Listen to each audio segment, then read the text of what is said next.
মামুদের দেশে রাজশাহীতে চলে আসলাম। আমি বিশ্বাস করি না,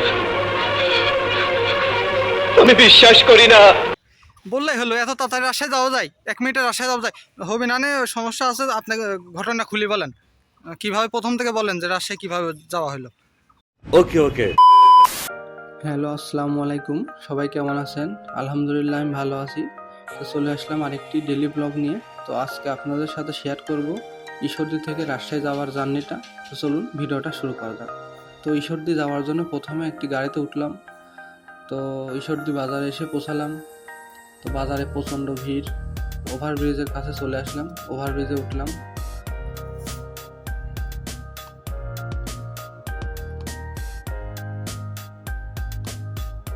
তো আমাদের প্ল্যাটফর্মটা হচ্ছে 2 নম্বর প্ল্যাটফর্ম। তো এই প্ল্যাটফর্মে এসে দাঁড়িয়ে আছি ট্রেনের অপেক্ষায়। তো ট্রেন আসলে লেট করছে 20 মিনিট।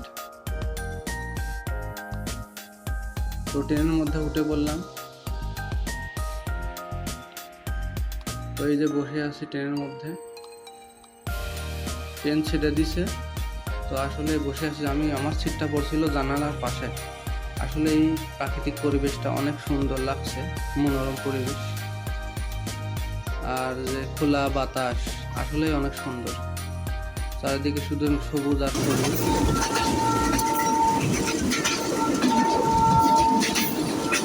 তো আমার পাশের আঙ্কেলটা ঘুমায় গেছে, তো আমিও একটু ঘুমাই নিলাম। এই তো চলে আসলাম রাজশাহী স্টেশনের আগে। হ্যাঁ, ট্রেনটা থামছে, এখন আমরা নামবো। চলে আসছি রাজশাহী স্টেশনে। এই যে রাজশাহী স্টেশন। দেখেন বন্ধুরা, প্ল্যাটফর্মে কত ভিড়, আসলে অনেক মানুষের সমাগম। রাজশাহী স্টেশনে সবসময় অলওয়েজ। এই যে রাজশাহী স্টেশনের যে ভিতরের পারে যে ভিতরের স্টেশনটা, আসলে এটা অনেক সুন্দর। তো এই যে বাইরে চলে আসলাম, রাজশাহীতে পা দিলাম।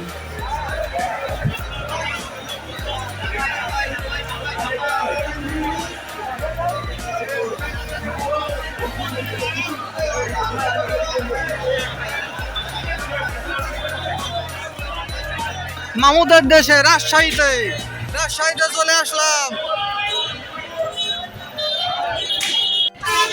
তো এখন যাচ্ছি আমার মামার বাসায়।